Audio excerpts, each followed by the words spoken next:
sweet like a buttercup. You're a Barbie doll. Show them all what I'm made of. Strut down the hall. Won't stop till I get enough. All right, let's jump right in, shall we? Today's deep dive takes us straight into the heart of hip-hop and some pretty serious accusations. We're looking into what former bad boy artist Mark Curry has to say about, well, two giants, Diddy and Jay-Z. Yeah, this is a big one. It really is, you know. You guys share this hot new hip-hop article January 5th of this year, and it's got people talking. Clearly, you're interested in figuring out what's going on with their success, in these allegations of exploitation. It's a lot to unpack. It is, and what really sets this apart is that Curry isn't just complaining about contracts or like creative differences, the usual stuff. He's basically saying that their whole rise to the top, it's built on a system that hurts other people. Yeah, he doesn't hold back either. The article quotes him saying, why are they going through what they're going through? Because you don't do God's children that way. Whoa. Yeah, he's not being subtle, right? Almost sounds like he thinks there's some like karmic payback for how they built their empires. That's a heavy thought for sure. And he uses that phrase, getting over, which you hear a lot in hip hop. And it implies that Diddy and Jay-Z kind of stepped on people to get where they are. It's definitely loaded, Ray. It brings up this feeling of unfairness, like you're being used or taken advantage of. And it makes you think about the whole idea of like, what does success actually cost? Especially in music, where it's so competitive. Yeah, that's the big question, isn't it? And it's one the music industry has grappled with forever. Seriously, forever. I mean, think about it. Record labels, artist contracts, who controls publishing rights. There's so much history there, and it's not always pretty. So much power dynamics to untangle. Exactly. So is Curry saying Diddy and Jay-Z were straight up malicious? Mm-hmm. Or is he just pointing out that the industry is kind of messed up and this is just how it is? The article doesn't really give a clear answer, which just makes it even more interesting. Right. It's definitely nuanced. Think about it. Even if you don't start out wanting to hurt anyone, when you're in that kind of environment, so competitive, you got to make hard choices.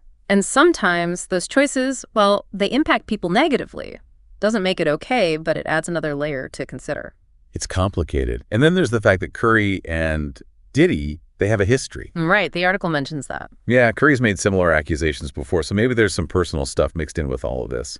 I think it's important to remember that it's just one person's perspective. And when it comes to figures like Diddy and Jay-Z, people have really strong opinions. It's true. You got to consider the context. Who's saying what and why? We can't just jump to conclusions, especially with personalities this big.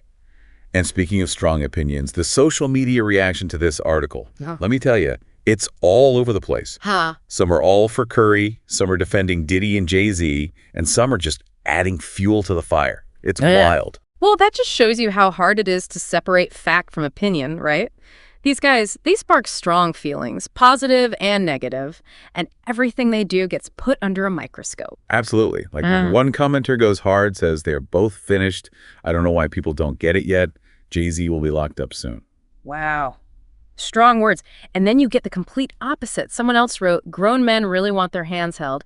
I'm really starting to understand Logan from Succession each day more and more. Ouch. And then there's people coming to Jay-Z's defense, like really going in on his character. This one says, Jay-Z is an example of someone who actually helped all the people around him. All his real friends are rich and part of his empire. I mean, that's a whole other argument. It is. Like, most of the Rockefeller employees still work with him, or they went on to become successful execs in the industry. No artist has ever accused him of signing them to a bad deal or taking their publishing. He never shelved anyone, and if people asked to leave, he let them go. It's like people see these moguls as either heroes or villains, no in between. It's true. But there's this one comment that stuck with me. It says, you are responsible for your own success. It's your responsibility to put yourself in the right positions to succeed. Right. The whole individual responsibility thing, it's a classic debate. Like, how much agency do artists actually have in an industry that's known for being so imbalanced? Yeah, it's easy to say, pull yourself up by your bootstraps, but that ignores the bigger picture. Totally. Like, even if you've got the talent and the drive, you got to understand how the music industry works, the power dynamics, contracts, all the unspoken rules. It's not a level playing field. It's definitely not. But on the flip side, even guys like Diddy and Jay-Z, as powerful as they are, they can't be held accountable for every artist's career. Sure, right? they've got more influence and resources than most, but they're still working within a system. There are limits. And speaking of Jay-Z, The article quotes him saying something that I think applies here. He said, "You never hear people complaining about what I did to them, only about what I didn't do for them." Whoa, that's a loaded statement. Like, is he saying he can't be expected to help everyone, kind of deflecting responsibility? Maybe. Or maybe it's just real. Mm. Even with good intentions, you can only help so many people, even if you're Jay-Z. That's true. Plus, when you're that successful, people expect a lot from you. Guidance, money, even like cultural leadership. Huh. When those expectations aren't met, well, it's going to create some tension. It all comes back to what Curry's saying, right? Yeah, this whole situation really shows you what's going on in the music industry. Success, power, responsibility, they're all tangled up. And before we go any deeper into all that, there's something else in the article that stood out to me. It's about how Diddy treated the LOX, that group signed to Bad Boy Records. Oh yeah, the whole thing about how Diddy kept them in a bad contract and took a big chunk of their money. That's why they left the label, right? Exactly. And it makes you wonder, like, where's the line between a business decision and straight up taking advantage of someone? When does it become exploitation? That's the thing about the music industry. It's always been kind of shady. One person's smart deal is another person's getting screwed over. It's hard to define. And how do you separate mentorship from control? Like, when does guidance become manipulation? Big questions, and I think we'll keep coming back to them as we go. Like, can you really make it big in the music industry without getting over on someone? But for now, let's look at some specific examples the article gives about Diddy's behavior. So the article talks about how Diddy lives, all the extravagant parties, the expensive clothes, and then it compares that to some of the artists on his label who were, well, struggling financially. Yeah, it paints a picture, doesn't it? Like this huge gap in wealth, which plays right into what Curry's saying about exploitation. Exactly. And it makes you wonder, where's all that money coming from? Could it be that Diddy's success, at least part of it, is because artists on his label weren't getting their fair share? It's like, that saying, you got to break a few eggs to make an omelet. But in this case, the eggs are the artists, and maybe they're sacrificing what they should be getting so Diddy can have this, grand vision. And that brings up another question. What about artistic integrity? Does chasing commercial success mean, giving up creative freedom? The article does mention a few times where Diddy supposedly pushed artists to make music his way, even if they didn't want to. It's tricky, right? Because someone like Diddy, with all his experience, he might actually believe he's helping these artists get big. But sometimes that guidance, it can feel like you're being forced. It's the age-old battle, art versus money. Staying true to yourself versus making music that sells. And for young artists especially, it's tough. They want to make it big, but they might feel like they have to give in to someone like Diddy just to get by financially. Which brings us back to that big question we keep asking. Can you really make it big in the music industry without taking advantage of others? And to answer that, you got to look at the whole system, right? The music industry, it's like a pyramid.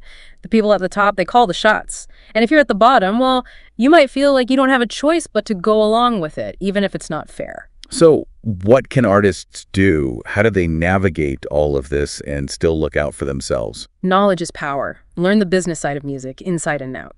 Contracts, your rights as an artist, how to negotiate. You mentioned some resources in your notes about artist empowerment and going independent. That could be catch for up-and-coming musicians. For sure. And surround yourself with people you trust. Managers, lawyers, other artists who get it, Like a support system to balance out all that power and have your back. Exactly. And maybe most importantly, define what success means to you. Don't let the industry tell you what it should look like. It could be money, creative freedom, critical acclaim, all of it, Find your own path, a path that fits your values, where you can be true to yourself and still handle all the crazy stuff that comes with the music industry. It might mean doing things differently than the people who came before you.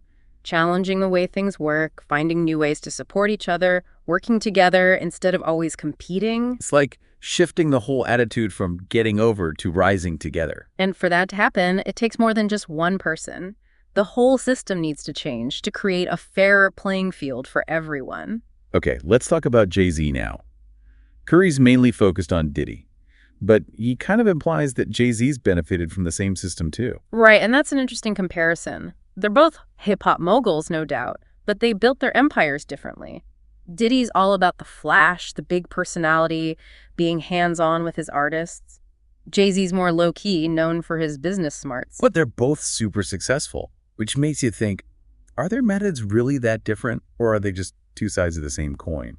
That's what we got to figure out. Let's look at Jay-Z's business dealings and see if they back up what Curry's saying about getting over. So the article talks about all the stuff Jay-Z's done outside of music, like his clothing line, Rocawear, and his involvement with that streaming service, Tidal. Right. And we got to acknowledge Jay-Z's also done a lot of good philanthropy, social justice stuff. He's not an easy guy to put in a box. Yeah, it's not like you could just label him as an exploiter or a savior. Yeah. You know, it's way more complicated than that. Definitely. His whole career shows how you can use success in one area, like music, to open doors in other places and like push for positive change. But it also makes you think about how much one person can really do, even with the best intentions. Can you really escape the power imbalances that are built into the music industry? It's that question we keep coming back to, and it's a tough one. You got to look at the actions of individuals like Diddy and JAY-Z, but also the whole system itself. So where does all of this leave us? What's the takeaway from this deep dive into Mark Curry's accusations and everything they bring up about success, power, and responsibility in the music industry? Well, I think one thing's for sure. We can't just think about it as good guys versus bad guys. The music industry's complicated, right?